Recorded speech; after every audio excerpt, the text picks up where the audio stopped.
কিছু ডাব্লিউদেরকে সাইজ করতে হবে না? নাম্বারটা কি? নাম্বার কি?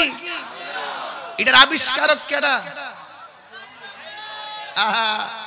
এটা নাম বের করেছি, এটার ব্যাখ্যা করব পরে। যারা রাসূলুল্লাহকে গায়েব জানে মানে না, যারা নবীজিকে হাজির নাজির মানে না, যারা নবীর নূর মানে না, যারা নবীর শাফাত করনেওয়ালা মানে না, যারা নবীজিকে হায়াতুন নবী মানে না, এদের সাথে কোনো আপোষ নেই, এদের সঙ্গে প্রয়োজনে লড়াই হবে। কথা বলেন ঠিক কিনা?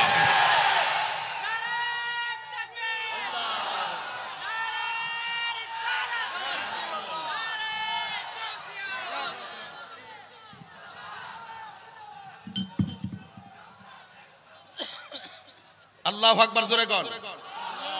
খুশি না বেজার? আরো জোরে খুশি না বেজার? আল্লাহু আকবার জোরে কর।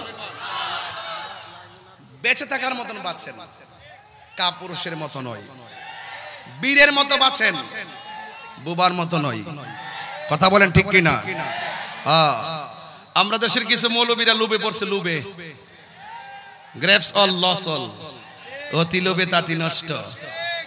দেখবেন যেদিন থেকে মাজার আক্রমণ করছে সেদিন থেকে বলছি গজব আসতেছে। কথা বলেন ঠিক না বেটে? তো আমরা নবীজিকে ভালোবাসি 99% নাকি 100%? কারা কারা 100% ভালোবাসেন? এখন আকীদাটা ক্লিয়ার করেন। বাহ, কই দিকে আইলেন আপনারা? আওয়াজ করে কোন নবী মাহফিল দেখার ক্ষমতা আছে না নাই? এদিকে আওয়াজ দিছে না, জোরে কও। নবী এই হালি শহরের মাহফিল দেখার ক্ষমতা আছে না নাই? আমার নবী দেখার ক্ষমতা আছে না নাই? আমার নবী কবরে সশরীরে থাকার ক্ষমতা আছে না নাই? আমার নবী হাসরের মাঠে সুপারিশ করার ক্ষমতা আছে না নাই? যারা মানে তারা মুমিন, যারা মানে না তারা ডাব্লিউ।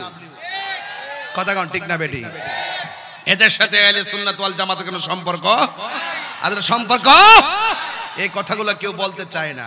আরে ভাই, রাসূলুল্লাহ শান শুনলে আপনার এত অ্যালার্জি হয় কেন?